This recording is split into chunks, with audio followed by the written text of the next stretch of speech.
Hello students, आज अपन discuss करेंगे parathyroid gland के बारे में। पैराथायरॉयड ग्लैंड जो कि एक एंडोक्राइन ग्लैंड है। एंडोक्राइन ग्लैंड पता है आपको कौन सी ग्लैंड होती हैं? ऐसी ग्लैंड जो कि अपने सीक्रेशन को डायरेक्टली ब्लड के अंदर डालती हैं बिना किसी डक्ट की हेल्प से, उनको अपन बोलते हैं parathyroid gland.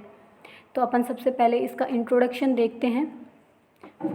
Human being have 4 parathyroid gland which are situated on the posterior surface of upper and lower pole of the thyroid gland।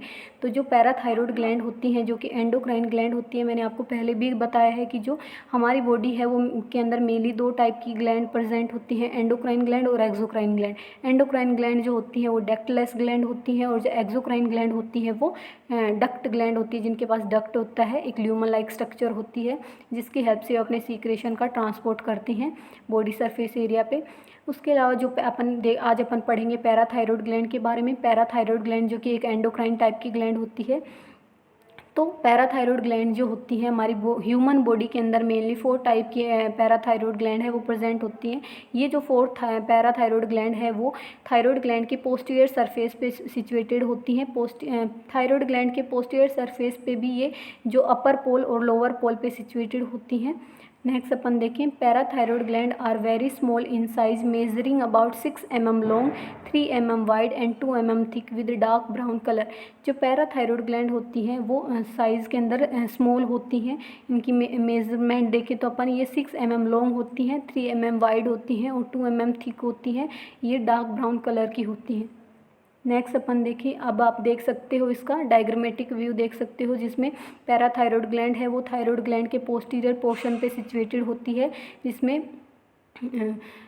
आपको मेंशन किया हुआ है ऐसी जो लेफ़्ट और राइट साइड में सिचुएटेड होती हैं। जो राइट साइड के अंदर सिचुएटेड होती है उसको अपन ने नेम से मेंशन किया है राइट सुपीरियर पैराथायरॉयड ग्लैंड, और राइट जो लोअर पोल पे सिचुएटेड होती है उसको अपन मेंशन करेंगे राइट इन्फीरियर पैराथायरॉयड ग्लैंड, और जो लेफ़्ट साइड में सिचुएटेड होंगी same as it is left superior parathyroid gland जो कि अपर पोल पे सिचुएटेड है, लेफ़्ट इन्फीरियर पैराथायरॉयड ग्लैंड जो कि लोअर पोल पे सिचुएटेड है थायरॉयड ग्लैंड के। अब अपन हिस्टोलॉजी के बारे में देखेंगे कि जो पैराथायरॉयड ग्लैंड है वो कौन कौन से सेल से मिलके बनी हुई होती है वो देखते हैं। तो made up of chief cells and oxyphil cells. जो थायरॉयड ग्लैंड जो पैराथायरॉयड ग्लैंड होती है वो मेनली 2 टाइप की सेल से मिलके बनी हुई होती है, चीफ सेल से और ऑक्सीफिल सेल से। चीफ सेल्स मेन सेल्स होते हैं पैराथायरॉयड ग्लैंड के, जो कि रिस्पॉन्सिबल होते हैं पैराथार्मोन हार्मोन जो कि मेन हार्मोन होता है पैराथायरॉयड ग्लैंड का, उसका सिंथेसिस और सीक्रेशन करने में हेल्प करती हैं। नेक्स्ट अपन देखते हैं ऑक्सीफिल सेल्स क्या होते हैं। Degenerated chief cells and their function is unknown. जो ऑक्सीफिल सेल्स जो डीजनरेटेड चीफ सेल्स होते हैं उन्हीं को अपन ऑक्सीफिल सेल्स बोलते हैं, और इनका जो फंक्शन होता है वो अननोन होता है। Next, may secrete parathormone during pathological condition called parathyroid adenoma. जब कोई भी अबनॉर्मल कंडीशन या पैथोलॉजिकल कंडीशन अराइज होती है तो उस टाइम पे ये जो ऑक्सीफिल सेल्स हैं उस टाइम पे पैराथार्मोन हार्मोन का सिंथेसिस और सीक्रेशन करते हैं कि पैथोलॉजिकल कंडीशन कौन सी, अगर पैराथायरॉयड ग्लैंड की कैंसर है वो अराइज हो गई तो उस कंडीशन के अंदर ये जो ऑक्सीफिल सेल्स हैं वो पैराथार्मोन हार्मोन का सिंथेसिस और सीक्रेशन करते हैं। तो आपने देखा कि हिस्टोलॉजिकली देखा अपन ने कि जो पैराथायरॉयड ग्लैंड है वो मेनली 2 टाइप के सेल से मिलकर बनी होती है, चीफ सेल्स और ऑक्सीफिल सेल्स। चीफ सेल्स हैं वो मेन सेल्स होते हैं अपनी पैराथायरॉयड ग्लैंड के, जो कि पैराथार्मोन हार्मोन का सिंथेसिस और सीक्रेशन करवाते हैं। नेक्स्ट आप देख सकते हो चीफ सेल्स और ऑक्सीफिल सेल्स। अब अपन पढ़ते हैं पैराथार्मोन हार्मोन के बारे में, जिसमें secreted by the parathyroid gland. Parathormone hormone जो होता है वो पैराथायरॉयड ग्लैंड की सिंथेसिस और सीक्रेट करवाया जाता है। पैराथायरॉयड ग्लैंड के अंदर भी जो चीफ सेल्स जो कि मेन सेल्स होते हैं पैराथायरॉयड ग्लैंड के, उनसे सिंथेसिस और सीक्रेट करवाया जाता है पैराथार्मोन हार्मोन, जो कि इम्पोर्टेंट रोल प्ले करता है हमारी बॉडी की होम्योस्टेसिस को मेंटेन करने में। तो अपन नेक्स्ट देखते हैं, essential for the maintenance of blood calcium level with in a very narrow critical level. इसका मतलब ये है कि जो पैराथार्मोन हार्मोन जो कि इम्पोर्टेंट हार्मोन है हमारी बॉडी के होम्योस्टेसिस को रेगुलेट करने में, इसका जो मेन फंक्शन क्या होता है, पैराथार्मोन हार्मोन जो कि पैराथायरॉयड ग्लैंड के चीफ सेल से सिंथेसिस और सीक्रेट करवाया जाता है, इसका मेन फंक्शन होता है कि ये ब्लड के अंदर कैल्शियम के लेवल को रेगुलेट करने में हेल्प करता है। ब्लड के अंदर जो कैल्शियम का लेवल होता है 9 to 11 mg/dl, ये जो पैराथार्मोन हार्मोन है वो हेल्प करता है कि जो कैल्शियम का लेवल है वो नॉर्मल लिमिट के अंदर ही रह सके। जो मैंने आपको नेक्स्ट वीडियो में बताया था, थायराइड ग्लैंड के अंदर जो सी सेल्स जिनका अदर नेम होता है पैराफोलिकुलर सेल्स, इन पैराफोलिकुलर सेल से जो कैल्सिटोनिन हार्मोन है वो रिलीज़ होता है। ये कैल्सिटोनिन हार्मोन क्या होता है, ऐसा हार्मोन जो कि ब्लड के अंदर कैल्शियम के लेवल को डिक्रीज़ कर देता है। तो कैल्सिटोनिन और पैराथार्मोन हार्मोन एक दूसरे के एंटागोनिस्ट होते हैं, बिल्कुल एक दूसरे के अपोजिट एक्शन है वो शो करते हैं। तो पैराथार्मोन हार्मोन और जो कैल्सिटोनिन हार्मोन है वो आपस में मिलके ब्लड के अंदर कैल्शियम के लेवल को रेगुलेट करने में हेल्प करते हैं। Maintenance of blood calcium level is necessary because calcium is an important inorganic ion for many physiological function. Blood के अंदर कैल्शियम के लेवल को रेगुलेट करना बहुत इंपॉर्टेंट होता है, क्योंकि अगर कैल्शियम का लेवल इंक्रीज़ या नॉर्मल से इंक्रीज़ और डिक्रीज़ हो जाएगा तो उसकी वजह से अब नॉर्मल कंडीशन है वो अराइज हो सकती हैं, या फिर क्योंकि जो अपना कैल्शियम आयन होता है, कैल्शियम होता है, वो बहुत सारे फिजियोलॉजिकल फंक्शन है वो परफॉर्म करता है।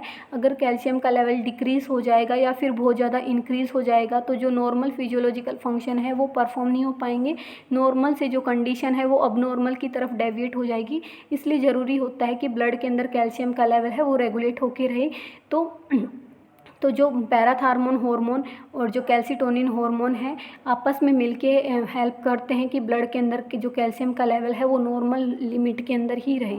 तो क्योंकि जो अपना कैल्शियम आयन है वो बहुत सारे फिजियोलॉजिकल फंक्शन परफॉर्म करता है, जैसे कि मसल कॉन्ट्रैक्शन में हेल्प करता है, टीथ का और बोन का फॉर्मेशन करता है, उसके अलावा जो नर्व कंडक्शन होती है, नर्व इम्पल्सिस के ट्रांसमिशन में हेल्प करता है, उसके अलावा जो क्लोटिंग मैकेनिज्म में हेल्प करता है। तो इस तरीके से जो कैल्शियम आयन के बहुत सारे इम्पोर्टेंट फिजियोलॉजिकल फंक्शन होते हैं, इसलिए रिक्वायरमेंट होती है कि ब्लड के अंदर जो कैल्शियम आयन है उसका लेवल है वो नॉर्मली प्रेजेंट हो, नॉर्मल लिमिट के अंदर ही रहे, जिससे नॉर्मल फिजियोलॉजिकल फंक्शन है वो परफॉर्म हो सके।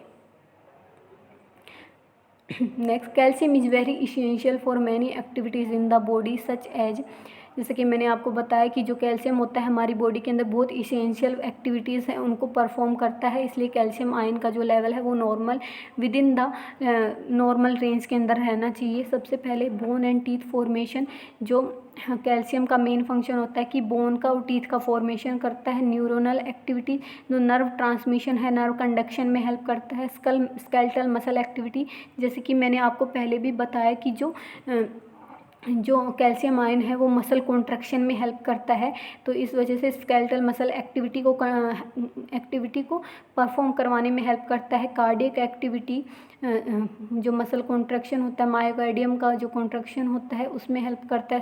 Smooth muscle activity, secretory activity of the gland, जो ग्लैंड है वो अपने हार्मोन्स का सीक्रेशन करते हैं, तो उसमें भी कैल्शियम आयन है वो हेल्प करता है, क्योंकि कॉन्ट्रैक्शन करवाता है कैल्शियम आयन, तो कॉन्ट्रैक्शन होगा तभी जो ग्लैंड की जो सीक्रेशन होंगे वो ट्रांसपोर्ट हो पाएंगे। सेल डिवीजन एंड ग्रोथ जो सेल्स होते हैं उनकी ग्रोथ और डिवीज़न करवाता है। कोगुलेशन ऑफ ब्लड, जो कोगुलेटिव मैकेनिज्म होता है उसमें हेल्प करता है। तो ये सारे इंपॉर्टेंट फंक्शन होते हैं अपने कैल्शियम आयन के, तो जो जिससे कैल्शियम आयन है वो ज़रूरी होता है हमारी बॉडी के नॉर्मल फंक्शन को परफॉर्म करने के लिए। इस वजह से जो कैल्शियम है उसकी जो लिमिट है वो नॉर्मल रेंज के अंदर ही होनी चाहिए। Source of secreted by the chief cells of the parathyroid gland, जैसे कि मैंने आपको पहले भी बताया कि अपना जो पैराथार्मोन हार्मोन होता है वो पैराथायरॉयड ग्लैंड के चीफ सेल से सीक्रेट होता है, जो कि मेन सेल्स होते हैं पैराथायरॉयड ग्लैंड के। नेक्स्ट देखते हैं केमिस्ट्री कि जो पैराथार्मोन हार्मोन जो होता है वो प्रोटीन नेचर का होता है और 84 अमीनो एसिड से मिलके बना होता है। मैंने आपको जब एंडोक्राइन सिस्टम का जब जनरल इंट्रोडक्शन पढ़ाया था तो उस टाइम बताया था कि जो हार्मोन होते हैं वो कौन कौन से नेचर के बने होते हैं। कुछ हार्मोन होते हैं जो स्टीरॉयड के बने हुए होते हैं, कुछ होते हैं जो प्रोटीन के बने हुए होते हैं, है ना। तो जो पैराथार्मोन हार्मोन है वो प्रोटीन नेचर का हार्मोन होता है। ये जो होता है 84 अमीनो एसिड से मिलके बना हुआ होता है। इसका जो मोलिकुलर वेट होता है वो होता है 9500। नेक्स्ट अपन देखते हैं half life and plasma level. Parathormone has a half life of 10 minute. जो पैराथार्मोन हार्मोन की जो हाफ लाइफ होती है वो 10 मिनट की होती है। इसका नॉर्मल प्लाज्मा लेवल देखते हैं। इसका जो नॉर्मल प्लाज्मा लेवल होता है वो होता है 1.5 से लेके 5.5 नैनोग्राम पर DL। उसके बाद अब अपन देखेंगे स्टेप वाइज कि इसकी जो फॉर्मेशन की जो प्रोसेस है वो कैसे होती है। सबसे पहले जो पैराथार्मोन हार्मोन के जो प्रिकर्सर होते हैं वो होते हैं, ये जो प्रिकर्सर होते हैं जैसे कि जो इसका प्रिकर्सर होता है pre pro PTH, pre pro parathormone hormone. ये जो प्रिकर्सर होता है वो 115 अमीनो एसिड से मिलके बना हुआ होता है। अब ये पूरा ये जो एक स्टेप होगा जिसके अंदर जो प्रिकर्सर से जो पैराथार्मोन हार्मोन बनने की जो प्रोसेस है वो अपन पढ़ेंगे। तो ये जो प्रिकर्सर जो कि 115 अमीनो एसिड्स का बना होता है वो एंडोप्लाज्मिक रेटिकुलम के अंदर एंटर करता है। एंडोप्लाज्मिक रेटिकुलम के अंदर एंटर करने के बाद ये जो प्रिकर्सर होता है वो प्रो हार्मोन के अंदर कन्वर्ट हो जाता है। ये जो प्रो हार्मोन जो कि प्रो पैराथार्मोन हार्मोन जो कि 96 अमीनो एसिड्स का बना होता है, ये जो उसके बाद ये प्रो PTH बनने के बाद ये जो प्रो PTH होता है वो गोल्जी एपरेटस के अंदर एंटर करता है। गोल्जी एपरेटस के अंदर एंटर करने के बाद ये जो प्रो PTH होता है वो अपनी मैच्योर फॉर्म होती है, जो हार्मोन होता है पैराथार्मोन हार्मोन, उसमें कन्वर्ट हो जाता है। और जो हार्मोन होता है पैराथार्मोन हार्मोन उसका सिंथेसिस और प्रोडक्शन है वो हो जाता है। अब अपन इसका देखते हैं मेटाबॉलिज्म कैसे होता है। 60 to 70% of the parathyroid hormone is degraded by the Kupffer cells of the liver by means of proteolysis। Kupffer cells जो होते हैं वो फैगोसाइटिक सेल्स होते हैं। फैगोसाइटिक सेल्स जो कि सेल्स का डीजनरेशन करने में हेल्प करते हैं, डीजनरेट करते हैं सेल्स को। ये जो कूफर सेल्स होते हैं वो लीवर के अंदर प्रेजेंट होते हैं। लीवर के जो साइनोसॉइड्स होते हैं, लीवर की जो साइनोसॉइड्स की जो लाइनिंग होती है वहाँ पे प्रेजेंट होते हैं कूफर सेल्स। इनका मेन फंक्शन होता है कि ये जो रेड ब्लड सेल्स हैं उनका डिग्रेडेशन करते हैं। ये जो कूफर सेल्स जो कि फैगोसाइटिक सेल्स हैं वो पैराथार्मोन हार्मोन का डिग्रेडेशन करते हैं प्रोटियोलाइसिस के हेल्प से। क्योंकि जो पैराथार्मोन हार्मोन मैंने आपको पहले भी बताया कि प्रोटीन नेचर के हार्मोन होते हैं, 96 अमीनो एसिड के बने होते हैं। तो उन प्रोटियोलाइसिस का मतलब होता है प्रोटीन का ब्रेक डाउन करने की जो प्रोसेस होती है उसको अपन बोलते हैं प्रोटियोलाइसिस। तो ये जो कूफर सेल्स होते हैं वो प्रोटियोलाइसिस की हेल्प से पैराथार्मोन हार्मोन का डिग्रेडेशन करते हैं, पैराथार्मोन हार्मोन को ब्रेक करते हैं। ये जो यहाँ पे जो लीवर के अंदर 60 to 70% पार्ट होता है पैराथार्मोन हार्मोन का, वो 60 to 70% पैराथार्मोन हार्मोन होता है वो डिग्रेडेड होता है वो लीवर के अंदर। उसके अलावा जो 20 to 30% जो पैराथार्मोन होता है वो किडनी के अंदर या फिर दूसरे जो ऑर्गन होते हैं वहाँ पे ब्रेक डाउन होता है, वहाँ पे इसका ब्रेक डाउन होता है। जो मोस्ट ऑफ द जो पैराथार्मोन हार्मोन है उसका डिग्रेडेशन होता है लीवर के अंदर। बाकी का जो 20 to 30% जो पैराथार्मोन हार्मोन होता है वो किडनी के अंदर या फिर दूसरे ऑर्गन जो होते हैं वहाँ पे इसका डिग्रेडेशन अकर होता है। अब अपन देखते हैं action of parathormone hormone on blood calcium level. जो पैराथार्मोन हार्मोन है वो ब्लड की कैल्शियम लेवल पे कैसे अपना जो एक्शन है, इफेक्ट है वो शो करता है। Primary action of parathormone hormone is maintain the blood calcium level with in the critical range of 9 to 11 mg/dl। जैसे कि मैंने आपको पहले भी बताया कि ब्लड के अंदर जो नॉर्मल लिमिट होती है कैल्शियम की वो होती है 9 to 11 mg/dl। तो जो मेन फंक्शन होता है पैराथार्मोन हार्मोन का, ये ब्लड के अंदर कैल्शियम के लेवल को मेंटेन करता है, ब्लड के अंदर कैल्शियम के लेवल को इंक्रीज़ कर देता है। Parathormone hormone maintain blood calcium level. अब अपन ये देखेंगे कि ये जो पैराथार्मोन हार्मोन होता है वो ब्लड के अंदर कैल्शियम के लेवल को कैसे रेगुलेट करता है। सबसे पहले resorption of calcium from bone से कैल्शियम का ब्रेक डाउन करवाता है। कैसे कि बोन के अंदर ये रिजॉर्प्शन करवाता है। बोन के अंदर मेनली तीन टाइप के सेल्स प्रेजेंट होते हैं, ओस्टियोब्लास्ट सेल्स, ओस्टियोक्लास्ट सेल्स और ओस्टियोसाइट सेल्स। जो ओस्टियोब्लास्ट सेल्स जो होते हैं वो बोन फॉर्मिंग सेल्स होते हैं, ओस्टियोक्लास्ट जो होते हैं वो बोन ब्रेकिंग सेल्स होते हैं, और जो ओस्टियोसाइट्स होते हैं वो मैच्योर सेल्स होते हैं। तो ये क्या करता है, ये जो पैराथार्मोन हार्मोन होता है वो ओस्टियोक्लास्ट सेल्स की एक्टिविटी को इंक्रीज़ कर देता है, जिससे जो बोन का मैट्रिक्स होता है उसका ब्रेकडाउन होता है, और वहाँ से कैल्शियम आयन है उसकी मूवमेंट करवाता है बोन से ब्लड के अंदर, जिससे ब्लड के अंदर कैल्शियम के लेवल है वो इंक्रीज़ हो जाता है। Next, reabsorption of calcium from the renal tubules. Kidney के जो ट्यूबल्स होते हैं वहाँ से ये जो कैल्शियम आयन है उसका रीएब्जॉर्प्शन करवाता है ब्लड के अंदर। तो जब किडनी ट्यूबल्स से ट्रांसपोर्ट होगा कैल्शियम आयन ब्लड के अंदर, तो इस वे में क्या होगा, ब्लड के अंदर कैल्शियम का लेवल है वो इंक्रीज़ हो जाएगा। थर्ड वन है absorption of calcium ion from GI tract. जो जीआई ट्रैक्ट से कैल्शियम आयन का एब्जॉर्प्शन करवाता है। कैसे, अब अपन ने देखे कि मैंने जो मेन चीज़ है वो अपन ने ये पढ़ी कि जो पैराथार्मोन हार्मोन एक ऐसा हार्मोन होता है जो कि ब्लड के अंदर कैल्शियम के लेवल को इंक्रीज़ कर देता है। अब अपन ने ये देखा कि ब्लड के अंदर कैल्शियम के लेवल को इंक्रीज़ कैसे करता है, तीन तरीके से इंक्रीज़ करता है।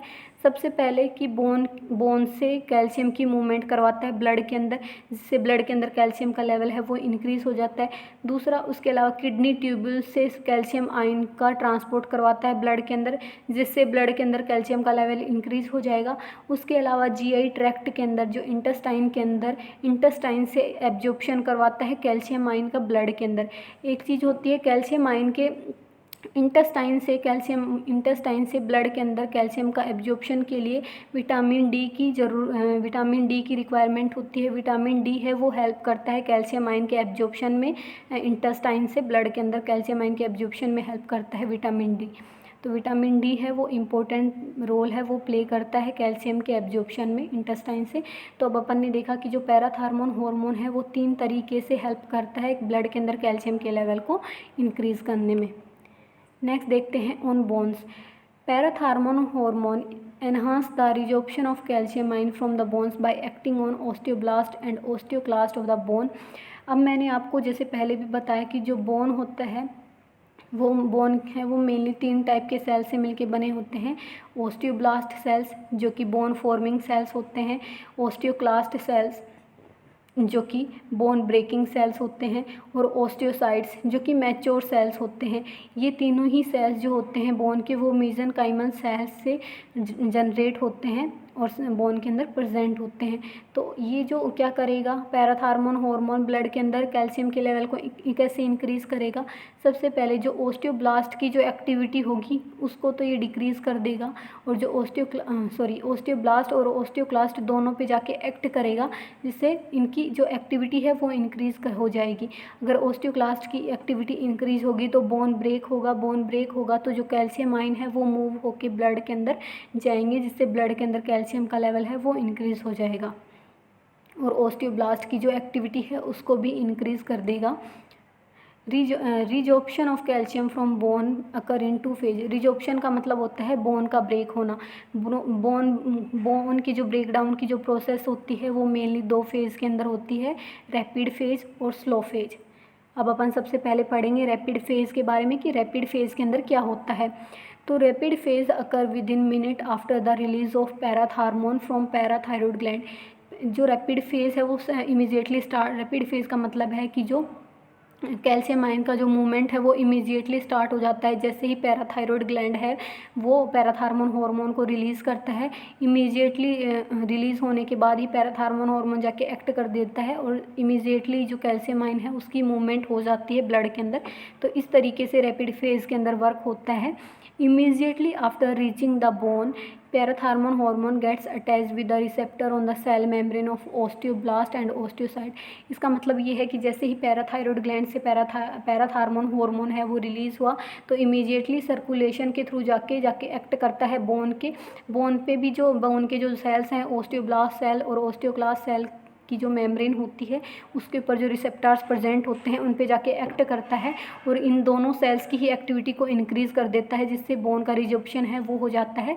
बोन का रिजॉर्प्शन होगा तो जो कैल्शियम आयन है, बोन के अंदर जो कैल्शियम आयन प्रेजेंट है उस कैल्शियम आयन की मूवमेंट होगी ब्लड के अंदर और इस वे में ब्लड के अंदर कैल्शियम का लेवल है वो इंक्रीज़ हो जाएगा। नेक्स्ट अपन देखते हैं the hormone receptor complex increase the permeability of membrane of these cells for calcium ion. इसका मतलब ये है कि जैसे ही हार्मोन रिलीज हुआ, हार्मोन जाके एक्ट किया दोनों सेल्स पे एक्ट किया, सेल मेम्ब्रेन पे जो इन सेल्स की जो सेल मेम्ब्रेन के ऊपर जो रिसेप्टर्स प्रेजेंट होती हैं उन पे जाके एक्ट किया तो ये जो हार्मोन रिसेप्टर कॉम्प्लेक्स बन गया। तो ये हार्मोन रिसेप्टर कॉम्प्लेक्स बनने से जो परमेबिलिटी है मेम्ब्रेन की वो इंक्रीज हो गई और कैल्शियम आयन है वो ईजिली मूव्ड हो गए ब्लड के अंदर।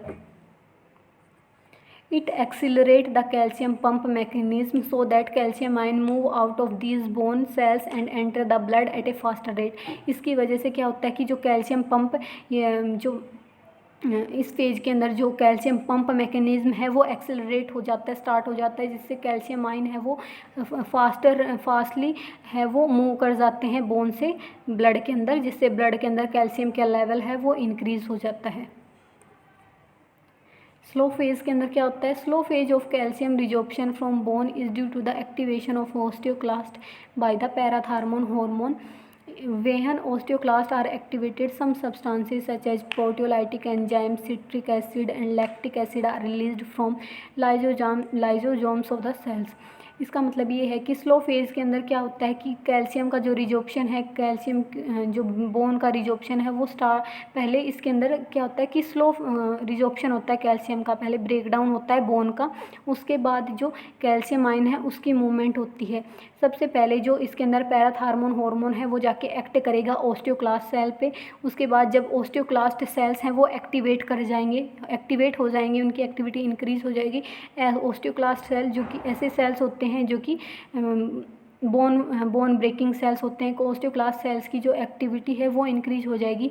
तो उसकी वजह से इस सेल्स के अंदर कुछ एंजाइम्स प्रेजेंट होते हैं, जैसे कि प्रोटियोलाइटिक एंजाइम हो गया, सिट्रिक एसिड हो गया, लैक्टिक एसिड, ये प्रेजेंट होते हैं ओस्टियोक्लास्ट सेल के अंदर। अब जब ओस्टियोक्लास्ट सेल एक्टिवेट हो जाएगा तो उस टाइम पे ये सारी चीज़ें, ये सारे सब्सटेंसेस हैं वो रिलीज़ होंगे। ये क्या करेंगे, जो बोन का मैट्रिक्स होगा उसको एंगल्फ कर लेंगे, उसको डाइजेस्ट कर लेंगे, जिससे बोन ब्रेकिंग होगा, बोन का मैट्रिक्स है वो ब्रेक होगा और कैल्शियम आयन है वो रिलीज़ होंगे। कैल्शियम आयन रिलीज़ होने के बाद जो कैल्शियम आयन है वो मूव कर जाएंगे ब्लड के थ्रू और ब्लड के अंदर जो कैल्शियम का लेवल है वो इंक्रीज हो जाएगा। All these substances digest or dissolve the organic matrix of the bone, releasing the calcium ion. The calcium ion slowly enter the blood।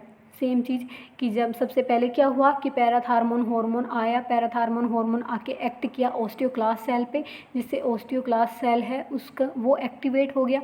Osteoclast cell activate होने के बाद ओस्टियोक्लास्ट सेल से कुछ सब्सटेंसेस हैं वो रिलीज़ हो, जैसे कि proteolytic enzyme, citric acid and lactic acid, ये रिलीज़ हुए। ये इन्होंने क्या किया, एंगल्फ कर लिया जो भी बोन का जो मैट्रिक्स होता है, बोन जिससे बोन बना होता है मैट्रिक्स, उसको एंगल्फ कर लिया। डाइजेस्ट करने के बाद ये क्या होता है, बोन ब्रेक होगा, ब्रेक होने के बाद जो कैल्शियम आयन्स हैं वो रिलीज़ होंगी। जब कैल्शियम आयन रिलीज़ हो जाएंगी तो कैल्शियम आयन है वो स्लोली ब्लड की तरफ है वो मूव कर जाएंगी, ब्लड स्ट्रीम के अंदर मूव कर जाएंगी और ब्लड स्ट्रीम के अंदर मूव करने के बाद ब्लड के अंदर जो कैल्शियम का लेवल है वो इंक्रीज़ हो जाएगा।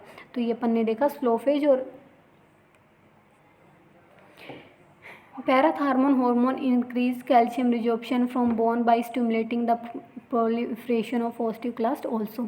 जो पैराथार्मोन हार्मोन है वो कैल्शियम का रिजॉर्प्शन है उसको इंक्रीज कर देता है ओस्टियोक्लास्ट के प्रोलिफरेशन, मतलब ओस्टियोक्लास्ट जो सेल्स होते हैं उनके नंबर हैं वो इंक्रीज हो जाते हैं, उनका ओस्टियोक्लास्ट सेल्स का प्रोलिफरेशन होता है, जिससे ओस्टियोक्लास्ट सेल्स का प्रोलिफरेशन होगा तो क्या होगा कि ज़्यादा रिजॉर्प्शन होगा कैल्शियम आयन का, जिससे ब्लड के अंदर ऑटोमेटिकली कैल्शियम का लेवल है वो इंक्रीज़ हो जाएगा।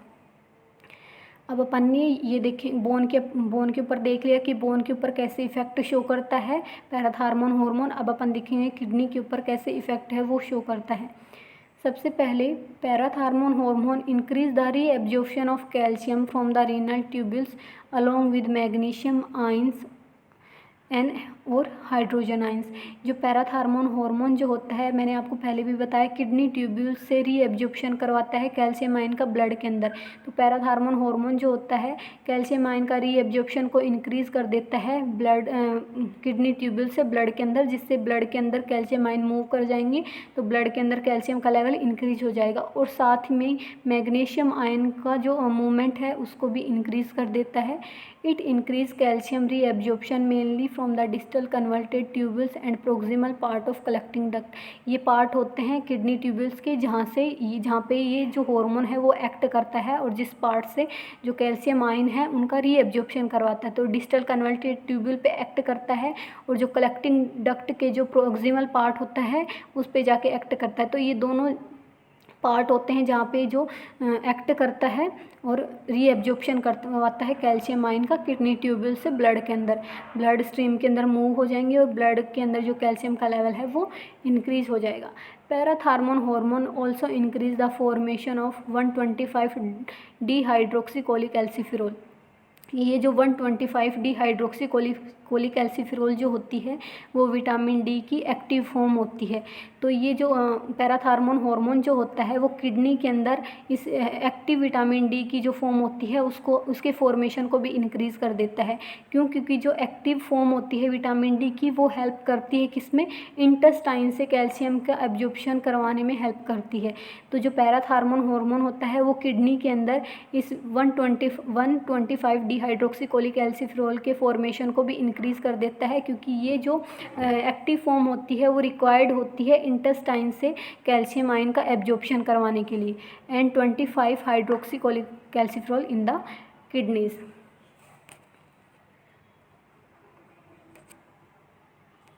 अब अपन देखते हैं जीआई ट्रैक्ट पे कैसे इफेक्ट करता है।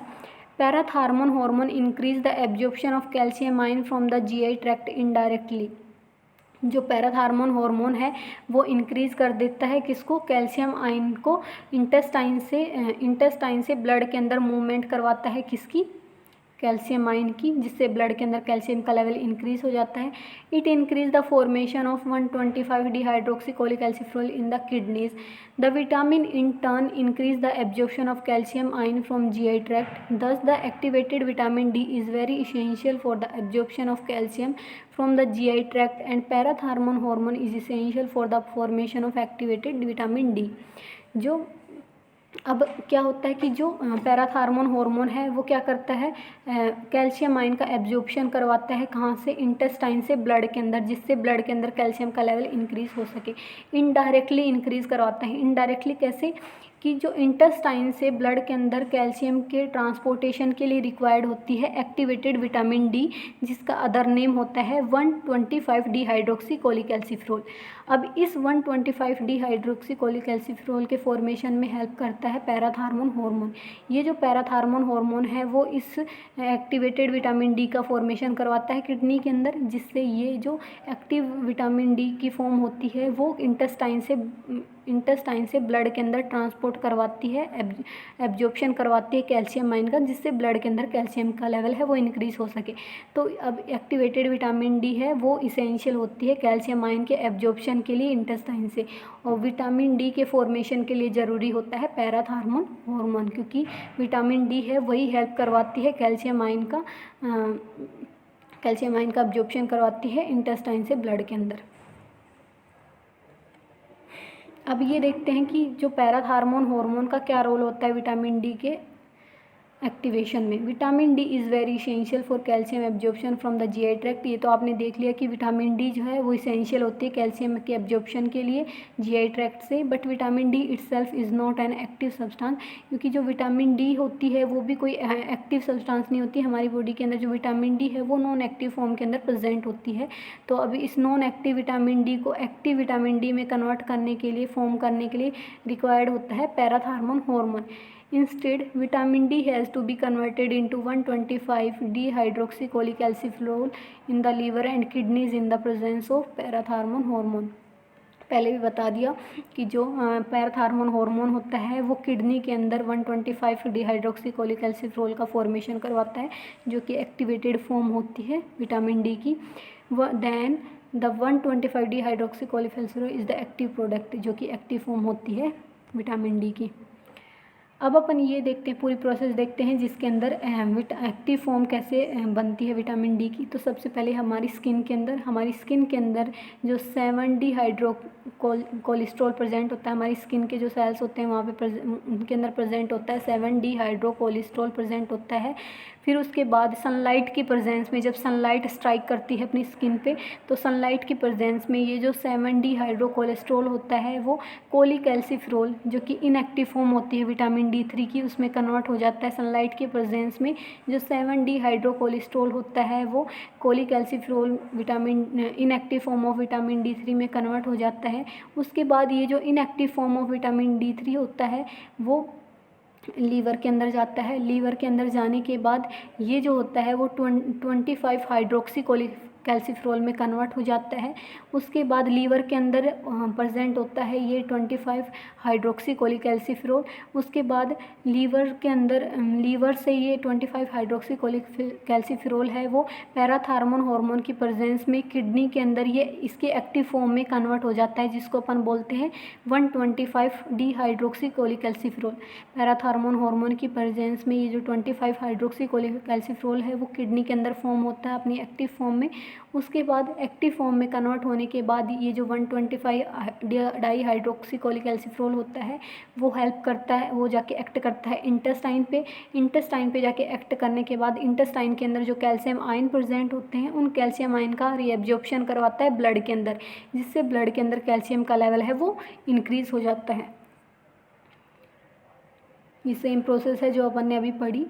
There are various source of vitamin D but the most important one is vitamin D3। Vitamin D के बहुत सारे सोर्सेज होते हैं, लेकिन जो इम्पोर्टेंट विटामिन होता है वो विटामिन D3 होता है। मेनली 2 टाइप के विटामिन डी होते हैं, विटामिन D2 और विटामिन D3।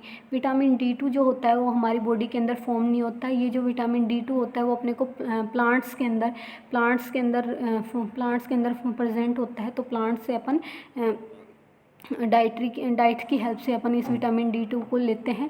लेकिन जो मोस्ट इम्पॉर्टेंट होता है वो D3 होता है, विटामिन D3। ये जो विटामिन D3 होता है यही अपनी बॉडी के अंदर फॉर्म किया जाता है। It is also known as cholecalciferol. जो और हाँ, विटामिन D2 जो होता है उसको अपन एर्गो कोलिकैल्सिफेरॉल बोलते हैं, और जो विटामिन D3 होता है उसको अपन कोलिकैल्सिफेरॉल बोलते हैं। Vitamin D3 is synthesized in the skin from 7-dehydrocholesterol by the action of ultraviolet rays from the sunlight। Same चीज़ की हमारे जो स्किन के सेल्स होते हैं वो उसके अंदर 7-dehydrocholesterol प्रेजेंट होता है, और ये जो 7-dehydrocholesterol होता है वो जब हमारी स्किन पे सनलाइट है वो पड़ती है, जब sunlight ultra UV rays strike करती हैं जब अपनी स्किन पे, तो ये जो 7-dehydrocholesterol है वो कन्वर्ट हो जाता है। उसके बाद it also obtain from the dietary sources, या अपन डाइटरी सोर्सेज से भी लेते हैं इस विटामिन को अपन। The activation of vitamin D3 occur in 2 step. First step, cholecalciferol is converted into 25 hydroxy cholecalciferol in the liver. This process is limited and is inhibited by the 25 hydroxy cholecalciferol itself by feedback mechanism.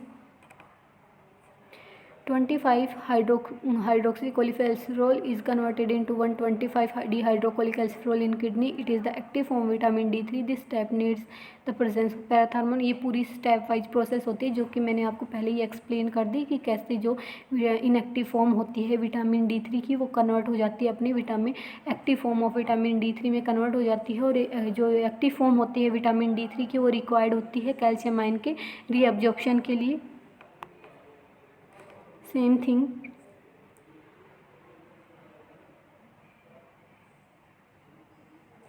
Increase in calcium ion concentration directly suppress the conversion of 25 hydroxycholecalciferol into 125 dehydroxycholecalciferol। अगर calcium ion का level increase हो जाएगा तो automatically, जब blood के अंदर calcium का level increase हो गया, अब कैल्शियम के लेवल को और इंक्रीज़ नहीं करना, तो ऑटोमेटिकली जो 25 हाइड्रोक्सीकोलिकैल्सिफेरॉल है वो 125 हाइड्रोक्सीकोलिकैल्सिफेरॉल में कन्वर्ट नहीं होगी। ये जो प्रोसेस होगी वो सप्रेस हो जाएगी, क्योंकि इस टाइम पे जब ब्लड के अंदर कैल्शियम का लेवल ऑटोमेटिकली जब इंक्रीज़ हो चुका है तो अब अपने को नॉर्मल नॉर्मल लिमिट के अंदर ही रखना है, क्योंकि कैल्शियम के लेवल को ब्लड के अंदर, तो उस टाइम पे ये जो नॉन एक्टिव फॉर्म होगी वो इन एक्टिव फॉर्म के अंदर कन्वर्ट होने से सप्रेस हो जाएगी। तो इस तरीके से जो ब्लड के अंदर कैल्शियम का लेवल है वो रेगुलेट हो जाएगा। Increase in calcium ion concentration decrease the parathormone hormone secretion which in turn suppress the conversion of 25 hydroxycholecalciferol into 125 dihydroxycholecalciferol. दूसरा इस तरीके से भी कि जो जब ब्लड के अंदर कैल्शियम का लेवल है वो ब्लड के अंदर कैल्शियम का लेवल जब इंक्रीज़ हो जाएगा, तो अब जो अपना फंक्शन जो मेन जो फंक्शन था कि ब्लड के अंदर कैल्शियम का लेवल इंक्रीज़ करवाना है पैराथार्मोन हार्मोन को, तो वो चीज़ अकर हो चुकी है। तो अब ऑटोमेटिकली इस वजह से क्या होगा, पैराथार्मोन हार्मोन का सीक्रेशन है वो डिक्रीज हो जाएगा। जब पैराथार्मोन हार्मोन का सीक्रेशन नहीं होगा तो ऑटोमेटिकली जो इनएक्टिव फॉर्म होगी विटामिन D3 की वो एक्टिव फॉर्म में कन्वर्ट नहीं होगी। Action of 125 dihydroxycholecalciferol, it increase the absorption of calcium from the intestine by increase the formation of calcium binding protein in the intestinal epithelial cells।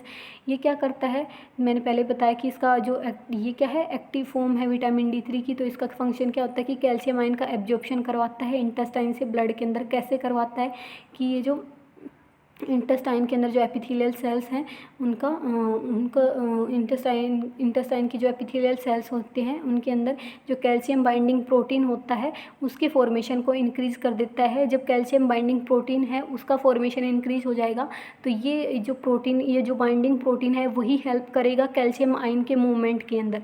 Calcium ion का movement में help करेगा calcium binding protein. ये calcium binding protein है वही calcium ion को bind करके लेके जाएगा ब्लड स्ट्रीम के अंदर इंटेस्टाइन से। तो इस तरीके से जो 125 डिहाइड्रोक्सीकोलिकैल्सिफेरॉल है वो वर्क करता है। ये क्या करता है, इंटेस्टाइन के एपिथेलियल सेल से कैल्शियम बाइंडिंग प्रोटीन के फॉर्मेशन को इंक्रीज़ कर देगा, जिससे कैल्शियम आयन है वो ईजिली मूव हो जाएंगे इंटेस्टाइन से ब्लड स्ट्रीम के अंदर, जिससे ब्लड स्ट्रीम के अंदर कैल्शियम आयन का जो लेवल है वो इंक्रीज़ हो जाएगा। These protein act as a carrier protein for facilitated diffusion by which the calcium ion are transported। ये जो प्रोटीन होते हैं कैरियर का काम करते हैं। कैरियर मतलब जो कि दूसरे सब्सटेंस को एक जगह से दूसरे जगह ट्रांसपोर्ट करने का काम करते हैं, उसको अपन बोलते हैं कैरियर प्रोटीन। तो ये जो कैरियर प्रोटीन होंगे वो कैल्शियम आयन के साथ बाइंड होके कैल्शियम आयन की मूवमेंट में हेल्प करवाएंगे। The protein remain in the cells of several weeks after 125 dihydroxycholecalciferol has been removed from the body, thus causing a prolonged effect on calcium absorption। ये जो protein होते हैं वो several weeks तक present होते हैं सेल्स के अंदर। It increase the synthesis of calcium induced ATPs in the intestinal epithelium. ये जो होते हैं वो कैल्शियम इंड्यूस्ड ATPs होते हैं, इस एंजाइम को इंक्रीज़ कर देते हैं इंटेस्टाइनल एपिथेलियम के अंदर। It increases the synthesis of alkaline phosphatase in the intestinal epithelium. ये जो होते हैं एल्कलाइन फॉस्फेटेज एंजाइम होती है उसके फॉर्मेशन को इंक्रीज़ कर देते हैं। It increase the absorption of phosphate from intestine along with calcium. ये कैल्शियम के साथ साथ फॉस्फेट आयन का भी मूवमेंट करवाते हैं, फॉस्फेट आयन है उनका भी एब्जॉर्प्शन करवाते हैं इंटेस्टाइन से ब्लड के अंदर। अब अपन देखते हैं regulation of parathormone hormone secretion. Blood level of calcium is the main factor regulating the secretion of parathormone. Blood के अंदर जो कैल्शियम का लेवल है वो इम्पोर्टेंट पार्ट है, वो प्ले करता है। जब ब्लड के अंदर कैल्शियम का लेवल है वो इंक्रीज़ हो जाएगा, है ना। तो पैराथार्मोन हार्मोन का मेन फंक्शन क्या होता है कि ये ब्लड के अंदर कैल्शियम के लेवल को इंक्रीज़ करता है। 3 वे में इंक्रीज़ करता है। कौन सा, एक तो बोन का रिजॉर्प्शन करवा के, दूसरा इंटेस्टाइन से एब्जॉर्प्शन करवा के कैल्शियम आयन का, तीसरा किडनी ट्यूबुल से रीएब्जॉर्प्शन करवाता है। तो जिससे ब्लड के अंदर कैल्शियम का लेवल है वो इंक्रीज़ हो जाता है। जब ब्लड के अंदर कैल्शियम का लेवल इंक्रीज़ हो जाएगा, जब ब्लड के अंदर जो कैल्शियम का लेवल है वो नॉर्मल लिमिट के अंदर परसेंट होगा, तो उस टाइम पे क्या होगा कि जो पैराथार्मोन हार्मोन का जो सीक्रेशन है वो सप्रेस हो जाएगा। दूसरा, जब ब्लड के अंदर कैल्शियम का लेवल है वो डिक्रीज़ हो जाएगा, तो ब्लड के अंदर कैल्शियम का लेवल डिक्रीज़ हो जाएगा, तो उस टाइम पे पैराथार्मोन हार्मोन का सीक्रेशन है वो एक्टिवेट हो जाएगा। Blood phosphate level also regulate the PTH secretion. Blood के अंदर जो फॉस्फेट का लेवल है वो भी पैराथार्मोन हार्मोन की सीक्रेशन को क्या करता है, रेगुलेट करता है। Blood level of calcium. Parathormone hormone secretion is inversely proportional to the blood calcium level. जो पैराथार्मोन हार्मोन का जो सीक्रेशन है वो इनवर्सली प्रोपोर्शनल होता है ब्लड कैल्शियम लेवल से। अगर ब्लड के अंदर कैल्शियम का लेवल इंक्रीज हो जाएगा तो पैराथार्मोन हार्मोन का जो सीक्रेशन है वो सप्रेस हो जाएगा। अगर ब्लड के अंदर कैल्शियम का लेवल डिक्रीज हो जाएगा तो उस टाइम पे पैराथार्मोन हार्मोन का जो सीक्रेशन है वो इंक्रीज हो जाएगा। इसलिए जो पैराथार्मोन हार्मोन है वो इनवर्सली प्रोपोर्शनल होता है ब्लड के कैल्शियम लेवल से। Increase in blood calcium level decrease the parathormone secretion. Same thing, अगर ब्लड के अंदर कैल्शियम का लेवल इंक्रीज हो जाएगा तो पीटीएच का सीक्रेशन है वो डिक्रीज हो जाएगा। Condition when parathormone hormone secretion decreases are. ऐसी कंडीशन जहाँ पे पैराथार्मोन हार्मोन का जो सीक्रेशन है वो डिक्रीज हो जाएगा। Excess quantities of calcium in the diet. अगर डाइट के अंदर एक्सेस क्वांटिटी के अंदर कैल्शियम आयन प्रेजेंट होंगी तो उसकी वजह से जो पैराथार्मोन हार्मोन का सीक्रेशन है वो डिक्रीज हो जाएगा, क्योंकि ऑलरेडी कैल्शियम का अमाउंट ज़्यादा है तो पैराथार्मोन हार्मोन को एक्ट करने की ज़रूरत नहीं है, कैल्शियम के अंदर कैल्शियम का लेवल इंक्रीज़ करवाने की ज़रूरत है नहीं। Increase vitamin D in the diet. अगर डाइट के अंदर विटामिन डी है वो इंक्रीज हो जाएगा तो उसकी वजह से भी जो पीटीएच का लेवल है वो डिक्रीज हो जाएगा। Increase resorption of calcium ion from the bone caused by some other factors such as bone disease. अगर बोन रिजॉर्प्शन कोई भी पैथोलॉजिकल कंडीशन अराइज हो गई जिसके अंदर बोन का रिजॉर्प्शन है वो इंक्रीज हो रहा है, बोन का जो ब्रेकडाउन है इंक्रीज हो रहा है कोई भी पैथोलॉजिकल कंडीशन की वजह से, तो उस केस के अंदर भी क्या होगा, पीटीएच का जो सीक्रेशन है वो डिक्रीज हो जाएगा। On the other hand, a decrease in calcium ion concentration of blood increase parathormone hormone secretion as in case of rickets, pregnancy and in lactation। दूसरी तरफ देखें तो कैल्शियम आयन का जो डिक्रीज लेवल है वो, अगर दूसरी तरफ देखें तो जो कैल्शियम आयन का डिक्रीज लेवल है होने की वजह से पैराथार्मोन हार्मोन का जो सीक्रेशन है वो इंक्रीज हो जाएगा कुछ केसेस के अंदर, जैसे कि प्रेगनेंसी के अंदर, रिकेट्स के अंदर और लैक्टेशन के अंदर। ये देख सकते हैं पूरी प्रोसेस जिसके अंदर पैराथार्मोन हार्मोन का कैसे फंक्शन करता है। Blood level of phosphate. Parathormone hormone secretion is directly proportional to the blood phosphate level. जो पैराथार्मोन हार्मोन है वो डायरेक्टली प्रोपोर्शनल होता है ब्लड के फॉस्फेट लेवल से। अगर फॉस्फेट का लेवल इंक्रीज होगा तो पैराथार्मोन हार्मोन का सीक्रेशन है वो भी इंक्रीज होगा। Whenever the blood level of phosphate increases it combines with ionise calcium to form calcium hydrogen phosphate. जब अगर ब्लड के अंदर फॉस्फेट का लेवल इंक्रीज हो जाएगा तो जो फॉस्फेट है वो कैल्शियम आयन के साथ कंबाइंड होकर कैल्शियम हाइड्रोजन फॉस्फेट आयन बनाएगा। This decrease ionise calcium level in blood which stimulate parathormone hormone secretion. इसकी वजह से जो पैराथार्मोन हार्मोन का जो सीक्रेशन है वो स्टिमुलेट हो जाएगा। Thank you. आई होप कि आपको मेरी वीडियो है वो समझ में आई होगी।